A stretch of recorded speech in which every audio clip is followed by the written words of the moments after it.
Alors bonsoir à tous et à toutes. Merci beaucoup d'être là. J'espère que vous allez tous bien. Soyez les bienvenus sur cet épisode du podcast Facto, le podcast dédié à la lutte contre la désinformation en Afrique de l'Ouest. Au moins 2 fois dans le mois, le dimanche ou le mercredi, on vous fera découvrir les outils qui vous aideront à démêler le vrai du faux lorsque vous douterez d'une info. Je m'appelle Cynthia Cabral, votre présentatrice et journaliste fact-checkeuse, et tout au long de l'émission, je vais discuter avec des experts sur la désinformation en Afrique et donner des exemples concrets d'affirmations trompeuses et parfois fausses qui ont été vérifiées. Pour ce 9e épisode, on va faire un focus sur la santé et les fake news et comment les fausses informations influencent la santé publique en Afrique. Pour ça, dans l'épisode de cette semaine, on parlera à 3 grands experts. Tout d'abord, j'allais vous présenter Rodriguez Katsuva, mais malheureusement, il n'est toujours pas parmi nous, donc on va attendre son retour. Notre deuxième invité est Sali Bilali Sow. Bonsoir Sali. Bonsoir Cynthia, bonsoir à tous. Basé en Guinée, Sali Bilali Sow est le cofondateur et directeur de Guinée Tchèque, un média citoyen et indépendant engagé dans la lutte contre la désinformation et les discours de haine en Guinée-Conakry. Ce blogueur est également un contributeur régulier aux plateformes Haut-Parleurs de TV5 Monde et Les Observateurs de France 24, où il multiplie les rôles. En plus de diriger l'association Villageois 2.0, une organisation qui valorise le journalisme citoyen en milieu rural, il intervient en tant que consultant en civic tech et nouveaux médias. Je vous présente enfin notre dernier invité de ce soir, Sagaïdou Bilal. Bonsoir Sagaïdou. Et bonsoir Cynthia, bonsoir tout le monde. Basé au Mali, Sagaïdou Bilal est rédacteur en chef central adjoint et responsable fact-checking chez Tama Media, un média en ligne indépendant animé par un collectif de journalistes locaux africains et de la diaspora. Merci beaucoup à vous deux d'être là et on attendra entre-temps l'arrivée de Rodriguez, notre invité. Mais tout d'abord, j'ai quelques questions à vous poser. Cette question-là, la première, donc j'aimerais la poser tout d'abord à Sali. Pourquoi le domaine de la santé est-il particulièrement vulnérable aux fausses informations en Afrique, selon toi, Sali? Alors, bonsoir à tous.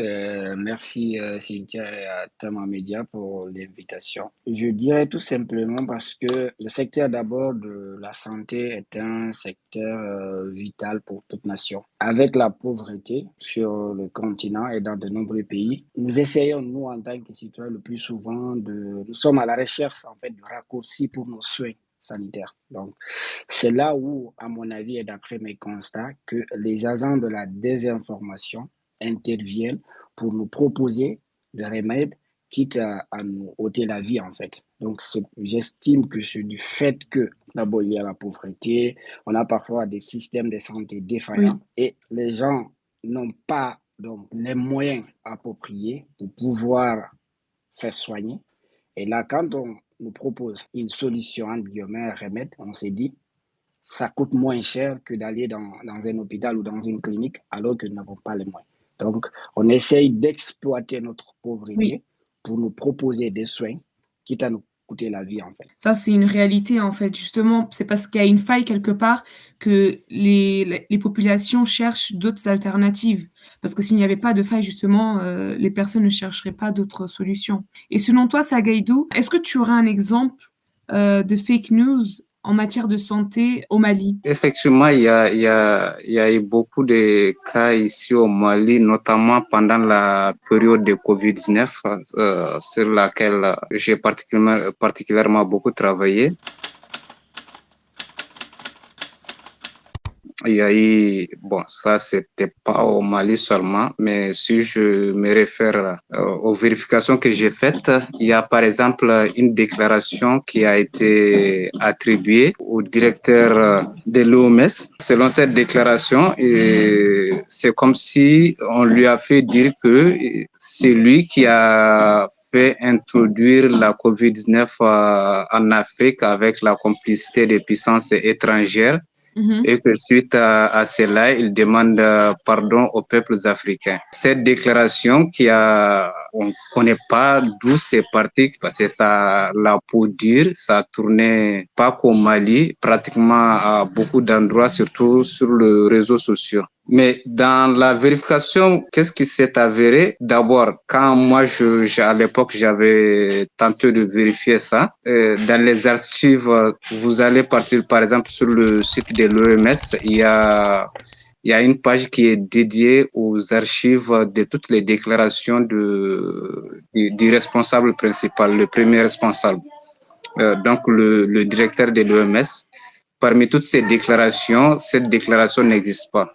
Il n'y a aucune trace en ligne qui prouve que il a bel et bien tenu cette déclaration. Maintenant, en tant que fact-checker, souvent on ne se contente pas du fait, on creuse autant que possible. Et c'est dans cette perspective que moi j'ai eu à contacter les directeurs pays de l'OMS ici au Mali. Et à ma grande surprise, c'était à la minute où je lui ai écrit un message sur WhatsApp, il m'a répondu sur le champ. Donc, c'est pour dire que souvent, nous, journalistes fact-checkers, on a cette peur bleue de partir vers les sources le mieux appropriées dans ces secteurs. Mais souvent, ils sont disponibles, ils sont prêts à nous parler et qui a apporté un démenti formel.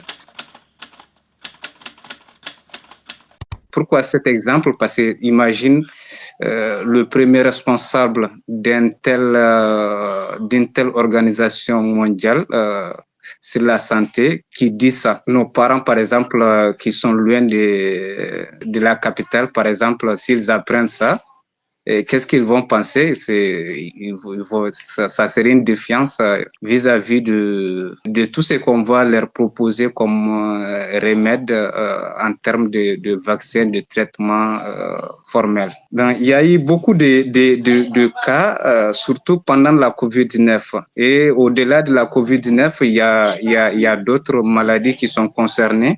Quand je prends par exemple le cancer, très généralement, on observe de rumeurs qui circulent sur le cancer et d'autres infox. Voilà.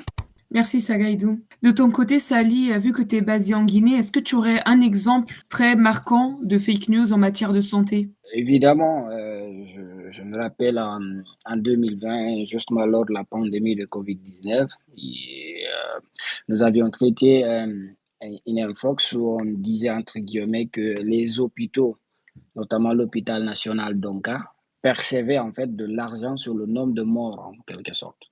Donc cette rumeur s'était tellement répandue et ça dissuader un tout petit peu certaines personnes qui voulaient s'y rendre peut-être pour même d'autres pathologies par peur d'être dépistées probablement de Covid-19. Ces gens essayent peut-être de trouver des arguments. En 2019, l'ex-président, ça c'était vraiment une désinformation sanitaire au niveau central de l'État, l'ex-président Alpha Condé disait qu'en mettant du mentlatone dans le nez, on pouvait se protéger de Covid-19. Donc, il y a aussi en 2024 où nous avions en fait dans un groupe WhatsApp où un prétendu médecin disait qu'une tache d'eau chaude plus du sel peut guérir le venin de serpent. En réalité, nous avions procédé à toutes les vérifications, nous n'avions vu aucune trace scientifique prouvant ces affirmations. Nous avions interrogé des spécialistes. Aucun spécialiste nous a dit réellement que c'était fondé. Nous avions tenté maintenant de ramener en fait l'infox face à face. Nous avions voulu faire une mise en contradiction entre l'auteur et l'infox. Très malheureusement, le prétendu médecin n'avait pas accepté de nous donner en fait ses sources scientifiques, mais aussi ses preuves.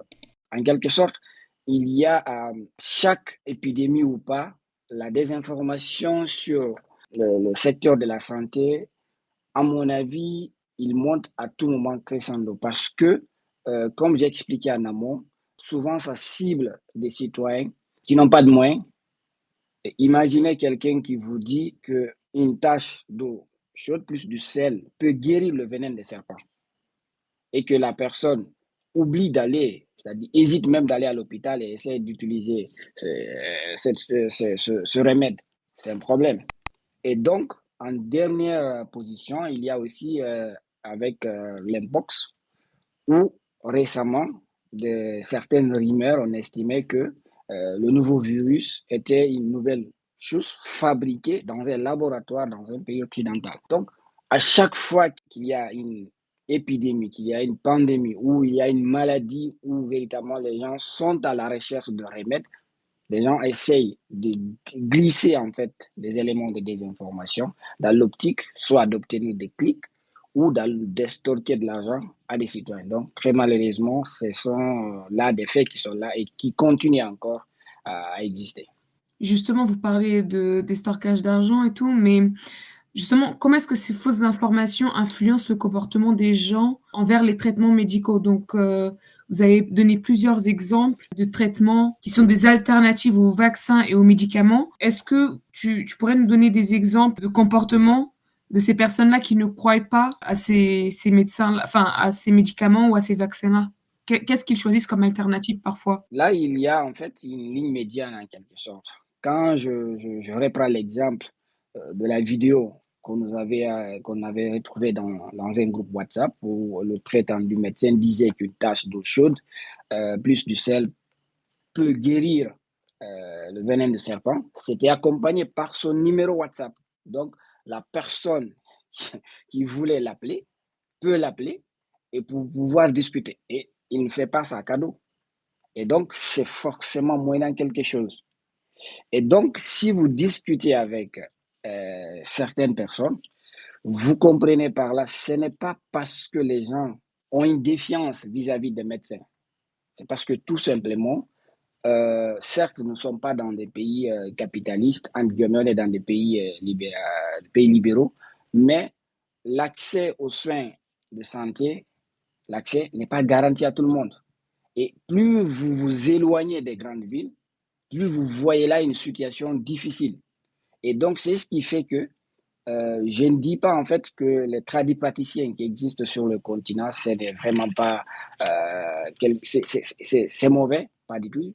C'est que moi, je vois à ce niveau, parce que si vous regardez, je prends le cas spécifique de la Guinée, plus vous vous éloignez des grandes villes, vous observez en fait une situation où parfois, vous partez dans une localité, vous n'avez qu'un infirmier, vous n'avez même pas un médecin. Et dans ces localités éloignées, les gens font recours à la médecine traditionnelle. Et donc, ce qu'il faut maintenant, c'est en réalité aux États, pour éviter que les gens ne soient stockés de l'argent ou que les gens ne se fient des praticiens, parce qu'en Guinée, il y a une association des tradipraticiens, de se fier à des gens qui ne sont pas reconnus par l'État, de pouvoir encadrer davantage, de surveiller ce qui se passe. Très malheureusement, cela ne s'effectue pas. Vous constatez à tout moment dans des médias, vous avez de la publicité sur des tradipraticiens qui peuvent vous guérir de tout type de maladies. Et donc, là, ça et là, vous comprenez, en fait, on exploite la pauvreté pour nous proposer des solutions palliatives qui nous ôter la vie, en fait. C'est ça le problème, en quelque sorte. Merci beaucoup, Salim. Sagaïdou, selon toi, quels sont les effets à long terme de cette désinformation sur les systèmes de santé dans ces pays-là, que ce soit en Guinée, au Mali ou même en RDC, même si aujourd'hui on n'aura pas l'occasion de parler de ce pays-là? Oui, les effets ils sont là. D'abord, il faut rappeler que comme on avait eu à le souligner, ces cas surviennent très souvent quand il y a des situations d'urgence sanitaire ou des crises humanitaires. Très souvent, on est là à faire des interprétations, à donner souvent des fausses informations sur le sujet de santé. Il y a d'abord la confiance entre les populations locales et les services sanitaires. Il y a d'abord cet aspect-là qui est là, leur réticence vis-à-vis de ces services sanitaires là où on pourrait les trouver, parce qu'il faut les signaler, c'est pas partout qu'on pourrait les trouver, surtout dans les zones rurales.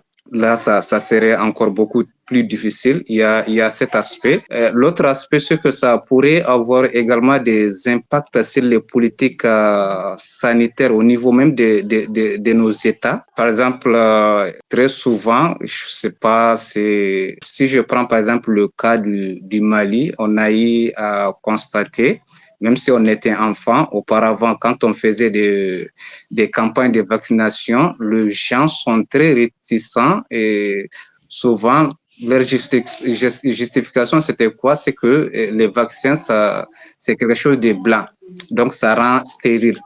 Donc, ça aussi, c'est un argument qui est très souvent brandi et qui ne tient pas forcément la route. Il y a ces phénomènes-là. Donc, c'est pour dire que qu'on en soit conscient ou pas, il y a les effets sont là à court terme et à long terme. À court terme, quand on est par exemple, dans une situation de crise d'urgence sanitaire, comme ce fut le cas avec la COVID-19 ou aujourd'hui avec l'impox.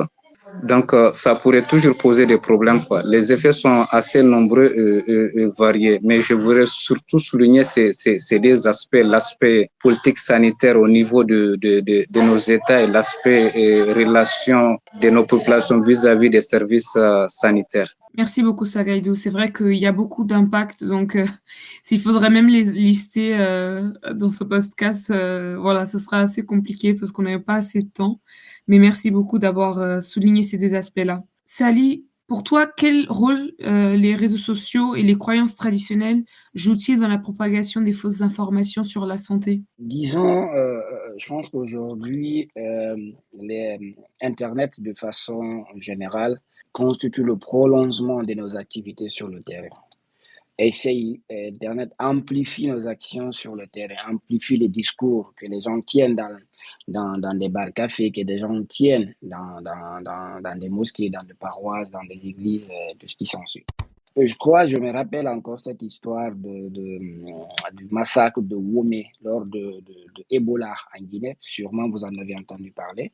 Et c'est parti d'une rumeur pour dire que les gens viennent chez nous, peut-être nous envoyer, nous inoculer le virus Ebola. Mais il y a eu des morts, des cas de morts. Le marché, si je me rappelle bien, le marché des Érécorés, où ils avaient pulvérisé parce qu'ils avaient détecté un cas là-bas, ils ont failli incendier le marché. Moi, je pense qu'aujourd'hui, les rumeurs communautaires, c'est ce qu'on retrouve le plus souvent sur les réseaux sociaux. Et donc, il y a une influence, d'autant plus que les croyances traditionnelles ont quand même un grand poids sur pas mal de nos actions, sur nos comportements, sur ce qu'on fait au quotidien. Et aussi et surtout, nous sommes dans des sociétés en Afrique où le droit de naissance est encore là. Lorsque tu as une personne sage en face de toi, c'est difficile de dire à la personne ça, c'est ceci, ça, cela. Donc, on comprend. Mais au fur et à mesure de l'évolution, il y a des activités, on essaie de les impliquer afin qu'ils jouent pleinement leur rôle dans le cadre de la mobilisation communautaire contre les épidémies. Mais comme l'a expliqué Sagaïdou tout de suite, j'estime qu'aujourd'hui, ce qu'il faut, à mon avis, pour un peu comme mesure de mitigation vis-à-vis de cette influence sur la propagation de rumeurs et tout ce qui s'ensuit, à mon avis, il va falloir toujours impliquer les acteurs dans la chaîne de sensibilisation, mais aussi dans la chaîne d'information, mais de les impliquer à toutes les étapes. Parce que c'est quand les gens ne sont pas informés, c'est lorsqu'il y a des suppositions, c'est à partir de cet instant qu'on essaie de créer des événements malveillants autour d'un événement. Donc, certes, il influe sur les événements au quotidien, c'est-à-dire les leaders, les réseaux sociaux aujourd'hui. Si vous prenez la Guinée, nous avons sur les plus de 4 millions, selon les dernières données des data portails, plus de 4 millions se connectent à Internet, plus de 2 millions sont présents sur les réseaux sociaux. Donc, la population est encore plus large, donc il y a encore des déserts numériques. Mais lorsque sur 4 millions de personnes connectées, et vous avez plus de 2 millions sur les réseaux sociaux, il va falloir s'en dire que cela influe le comportement. Donc, à mon avis, les effets sont là. C'est de voir maintenant comment pouvoir réduire cette portée sur les politiques publiques en matière de santé, mais aussi sur la lutte contre les épidémies et les pandémies, notamment lors des crises sanitaires. C'est vrai, Sally, là, tu as souligné un très gros point, enfin plusieurs très gros points, mais ce qui m'a le plus frappé, c'est justement le fait d'essayer de contrer ce que disent les aînés. Parce que justement, en termes culturels, voilà, c'est pas quelque chose qu'on fait beaucoup, en tout cas en Afrique. Et déjà, si parfois nos aînés, ils ont accès aux réseaux sociaux et qu'ils voient des choses et qu'ils y croient et qu'on essaie de leur expliquer que ce n'est pas vrai, et ben, si déjà c'est même pas sur les réseaux sociaux, c'est assez compliqué et encore là, c'est sur les réseaux sociaux, c'est encore un autre processus, c'est une autre pédagogie. Enfin, faut utiliser d'autres outils pour, essayer de leur expliquer sans pour autant leur faire, croire qu'on essaie de mettre de côté toutes les traditions et croyances qu'ils nous ont inculquées. Donc c'est un très gros point et ça représente aussi une grande difficulté pour lutter contre la désinformation en Afrique. Sagaïdou, selon toi, les autorités locales et les organisations de santé communiquent-elles efficacement pour contrer ces fake news? Et est-ce que cette désinformation affecte la confiance des populations envers les autorités de santé? Ouais, bon, en termes de communication, bon, d'abord, je vais signaler que je ne suis pas un professionnel de communication, même si les métiers sont assez proches. Mais de mon constat, au niveau des autorités, moi, je constate très souvent qu'on ne communique assez très souvent que lorsqu'il y a des situations d'urgence sanitaire. Par exemple, aujourd'hui, nous sommes avec le Mpox, qui est surtout au niveau de la RDC, en ce qui concerne notre continent. Par exemple, ici au Mali, il y a quelques semaines, moi j'ai essayé de voir au niveau des médias masses, parce que cet aspect aussi, on avait oublié de souligner ça, le média masse contribue beaucoup, non seulement au niveau de la communication sur les questions sanitaires, mais aussi au niveau de la désinformation sanitaire, entre guillemets. Donc, cela dit, moi, j'ai constaté dans le débat public malien, jusque-là, moi, je n'ai pas vu qu'une télé ou bien un radio organise une session d'information, je dirais pas un débat, par exemple, une émission où on essaye de prendre de l'avant, on fait appel à un spécialiste ou une spécialiste sur ces questions pour qu'il puisse venir expliquer certaines questions en attendant que l'impox soit déclaré ici au Mali. Mais moi, j'ai pas vu ça, mais si par exemple, bon, là, c'est juste un exemple, si demain matin on se réveille et que on dit que il y a un premier cas déclaré ici au Mali, tu vas voir que tous les médias vont se mêler, vont s'en mêler comme ça, et puis ça va faire le gros titre. Donc il y a ces problèmes. C'est pour dire que, de mon constat, les autorités ne communiquent pas assez régulièrement avec des bulletins d'information quotidiens que quand il y a très généralement des situations de crise sanitaire ou des crises humanitaires, comme récemment on a vu avec concernant la zone Sahel, notamment le Mali avec les inondations. Bon, par ailleurs en Afrique de l'Ouest et en Afrique centrale, parce qu'il y a plusieurs pays qui sont concernés, comme la Guinée, le Cameroun, le Nigeria ou encore le Tchad, tout comme le Mali, étaient concernés par ces inondations. Donc, il y a cet aspect-là. Mais bon, il y a des efforts qui sont là. Moi, je crois qu'il faudrait régulariser ces canaux-là. Ensuite, au niveau des organisations, là, de mon observation, il y a peu à dire. Par exemple, quand on prend l'Organisation mondiale de la santé, il communique régulièrement, il publie des articles de publication des études, et communique assez régulièrement. Quand on prend Gav aussi, concernant les vaccins, ils produisent assez régulièrement et puis ils publient. Il y a d'autres initiatives encore beaucoup plus citoyennes qui font de la sensibilisation. Mais bon, est-ce que c'est suffisant? Là, je ne saurais le dire. Mais tout compte fait, le premier responsable ou les premiers impliqués dans la lutte contre la désinformation, encore une fois de plus, entre guillemets, la désinformation sanitaire, ce sont les professionnels de santé d'abord.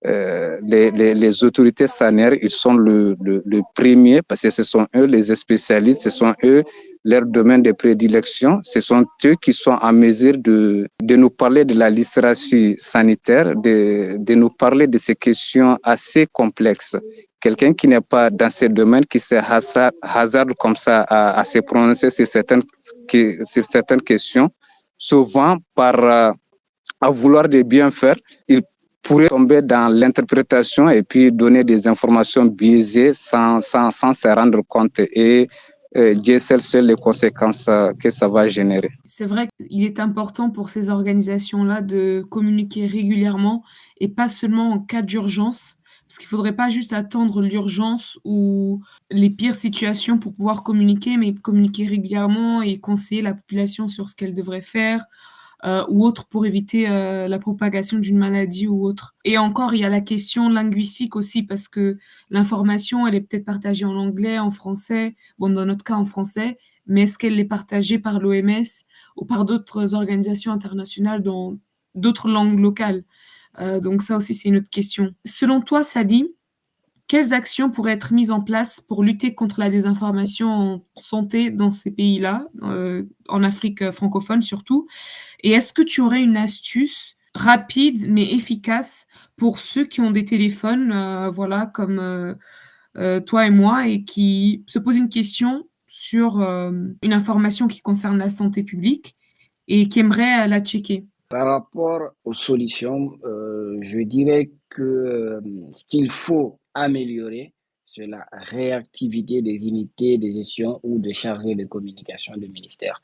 Aujourd'hui, quasiment dans nos différents pays, nous avons des responsables de com, mais disons que ça ne produit pas beaucoup parce que vous avez même parfois du mal à avoir de l'information lorsque vous êtes en train de vérifier une info. C'est pas vous le fact-checker, vous êtes vous êtes à la recherche soit d'une source primaire, d'une source secondaire. Vous avez envie de confronter l'infox à un expert, mais vous avez du mal à avoir des répondants. Et là, comme on le dit, l'infox prend toujours, comme on le dit, l'ascenseur. Mais nous, les vérificateurs, nous sommes au niveau des escaliers. Donc, pendant cette période, nous perdons énormément de temps. Donc, ce manque de réactivité, à mon avis, nous pose énormément de problèmes et nous empêche aussi de contrer l'infox attend. Donc, la proposition serait ça peut venir de nos pays, ça peut venir des organisations sanitaires au niveau régional, c'est de trouver dans ces départements des responsables en charge disons, moi je dirais clairement, qui est en charge de la lutte contre la désinformation dans le domaine de la santé. Carrément, pas mélanger en fait la communication et la lutte contre la désinformation. Lorsque ces personnes-là seront spécialisées dans ce domaine, c'est plus facile de nous mettre en contact, c'est plus facile de discuter avec ces gens et ça nous évite d'avoir toujours des éléments de langage, de com dans nos différents papiers. Et par rapport aux astuces, aux outils, je pense qu'aujourd'hui, nous avons énormément d'outils, mais compte tenu aussi un peu des inégalités sociales en matière d'accès, ça pose problème. Mais moi, je trouve qu'aujourd'hui, les outils d'intelligence artificielle, si vous prenez Copilot, ChatGPT, vous, vous avez, on parle en tant que francophone, le français, vous pouvez poser une question, le plus souvent, vous avez une réponse. Et localement, récemment, il y a des jeunes Guinéens qui essaient de développer, donc dans différentes langues, un modèle de ChatGPT pour permettre aux gens de poser des questions. Donc, je pense que si le modèle-là arrive à voir jour. Donc, nous avons ChatGPT pour dire est-ce que sucer le sein, par exemple, peut nous empêcher d'avoir le cancer du sein. Donc, si vous posez cette question et que vous obtenez là une réponse avec des sources supplémentaires, je pense que là, c'est déjà une solution. Et si ce modèle de ChatGPT ou d'autres outils qui existent sont dupliqués dans différentes langues locales, mais aussi surtout, le problème le plus saillant, cette désinformation circule dans des groupes WhatsApp, dans des groupes fermés et parfois dans des groupes familiaux. Donc, où nous, en tant que fact-checkers, nous n'avons pas accès. Et donc, ils essaient d'y développer une croyance que nous aurons du mal parfois à déconstruire. Donc, c'est de trouver une stratégie pour pouvoir identifier des relais dans ces groupes, les former, discuter avec ces personnes, faire de l'éducation aux médias et à l'information.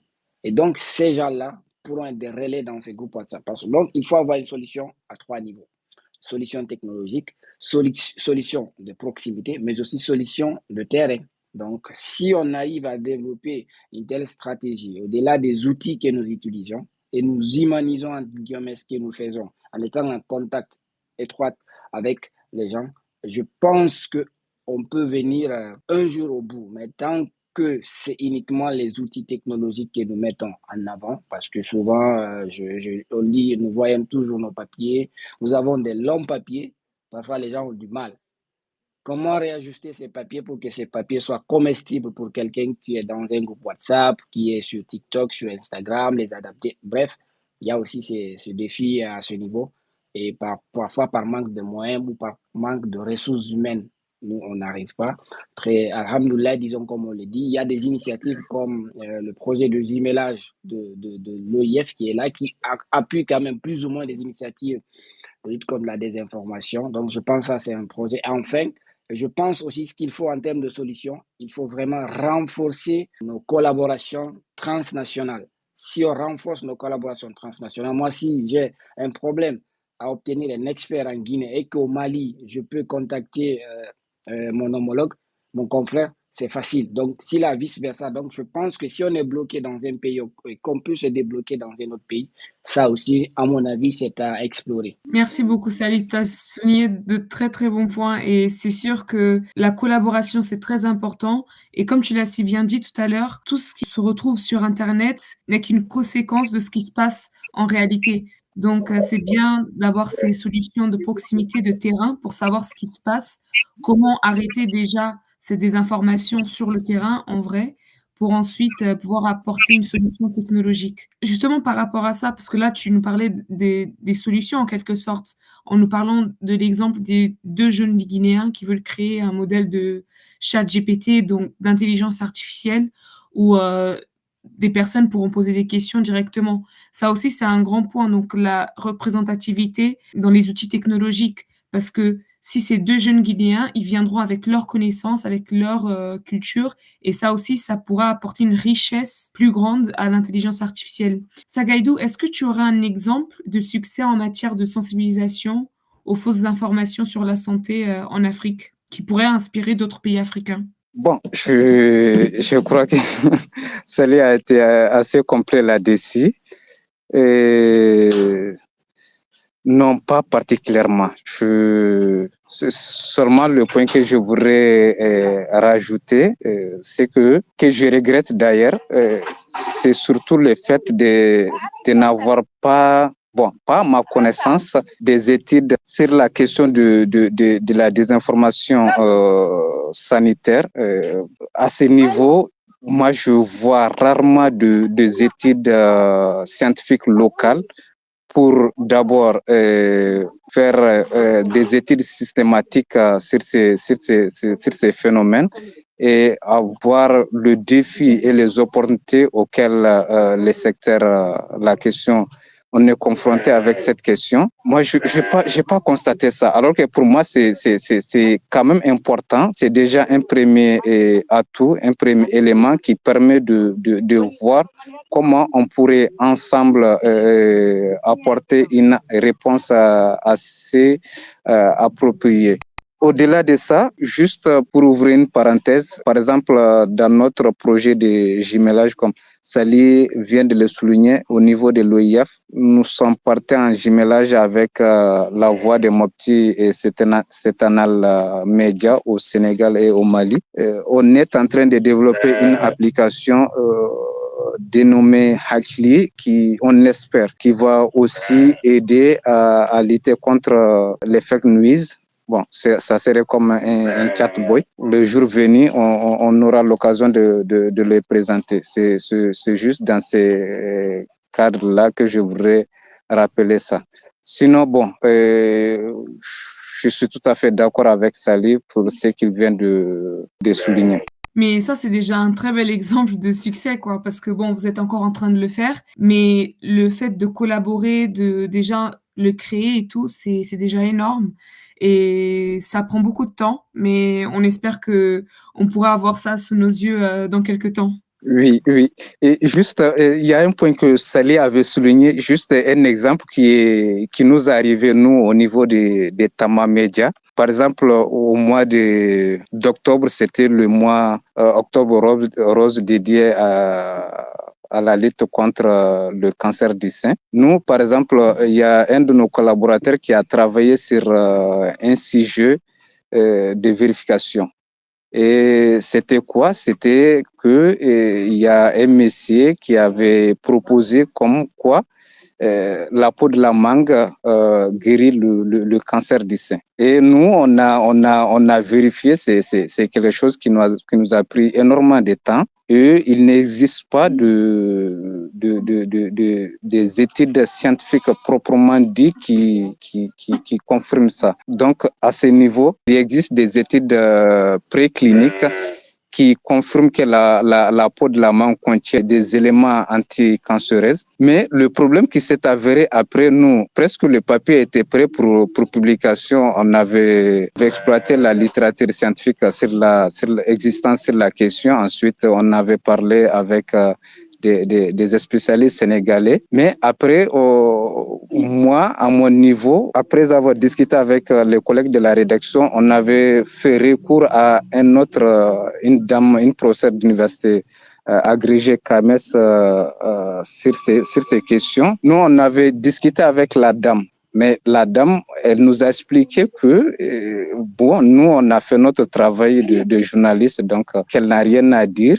Et ensuite, qu'est-ce qu'elle a souligné? C'est qu'il y a un problème d'automédication. Ça, c'est quelque chose qui nous a échappé, nous, au niveau de la rédaction. C'est une fois échangé avec cette spécialiste qu'on s'est rendu compte de ces points-là.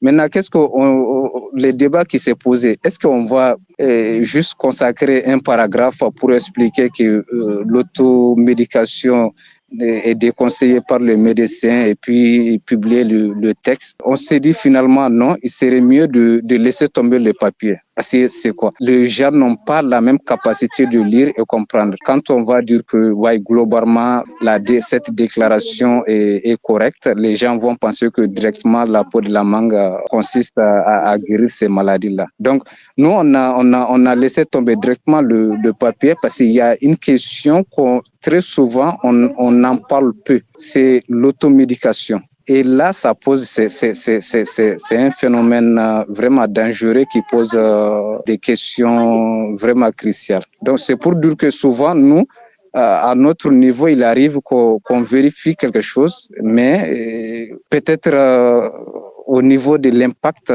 on se réserve de les publier. Parce que comme on l'avait eu à l'expliquer, les gens n'ont pas la même capacité d'appréhension et de compréhension. Et bon, on écrit quelque chose que chacun est libre d'interpréter à sa façon. Merci beaucoup, Sagaïdou. J'aurais juste une dernière question pour Sally. Sally, est-ce que tu penses que l'idéal, ce serait pas de concilier peut-être les médecines traditionnelles et en même temps actuelles pour aussi mieux comprendre la désinformation qui vient, mais aussi pour pouvoir mieux l'expliquer et voir ce qui marche et ce qui ne marche pas? Parce que là, Sagaïdou, il a donné l'exemple de la peau de la mangue. Enfin voilà quoi, ils ont pris du temps pour faire des recherches et tout, et malheureusement, les études sur certaines maladies en Afrique, il n'y en a pas énormément. Et du coup, c'est un peu compliqué. Est-ce que tu ne penses pas que le fait de concilier, ça pourrait aider à mieux comprendre ces phénomènes de désinformation? Il y a des savoirs qui existent depuis de lustres. Je crois qu'on ne peut pas les mettre à côté. Il va falloir puiser dedans ce qui peut nous aider, ce qui est important pour la communauté, essayer d'approfondir avec les nouvelles connaissances pour pouvoir faire la part des choses, essayer de prendre ce qui est intéressant. Moi, j'estime qu'aujourd'hui, quand nous prenons le cas spécifique de la Guinée, il y a des centres de César qui sont spécialisés dans tout ce qui est médecine traditionnelle, je crois bien médecine tropicale. Mais Sagaïdou a souligné quelque chose qui est quand même nodal dans différents pays, c'est la production des connaissances et du savoir.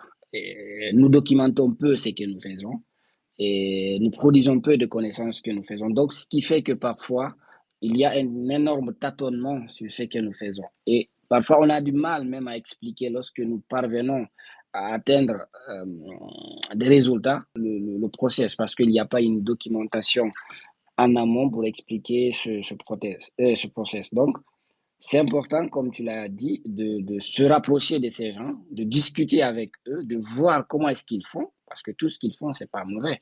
Donc, essayer de voir, mais aussi pousser en profondeur, mélanger techniques traditionnelles et techniques nouvelles pour trouver le juste milieu afin que ces acteurs soient au même niveau. Maintenant, l'État, ce que je parlais en amont, peut maintenant être plus regardant sur la pratique et du fait de rapprocher des professionnels de la santé dans le milieu universitaire, le professionnel de santé dans le domaine traditionnel, donc, le fait que ces gens-là se retrouvent, ça va permettre de produire des connaissances, du savoir, et ça va aider la population justement à démêler le vrai du faux sur un certain nombre de pratiques. Mais tant qu'on nous dit qu'il va falloir obligatoirement comprendre que c'est X qui a raison, c'est Y qui a tort, je pense qu'on ne résout pas le problème. Mieux vaut se donner les mains, discuter, produire des connaissances et du savoir pour nous permettre, nous autres citoyens, de puiser dedans ce qui est essentiel, ce qui nous importe.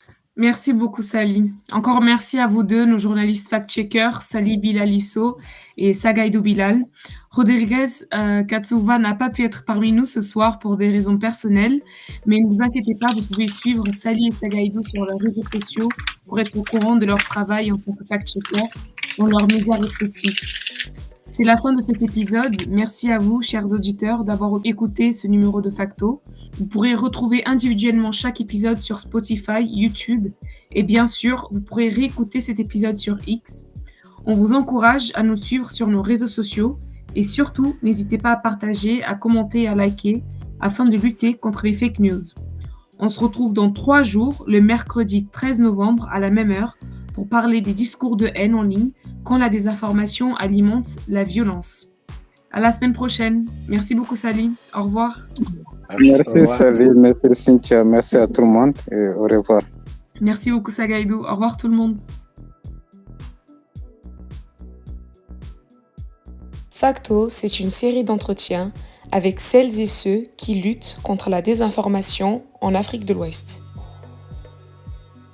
Ce podcast est une production de Tama Media, soutenue par l'Organisation internationale de la francophonie, dans le cadre d'un consortium avec La Voix de Mopti et Setanal Media.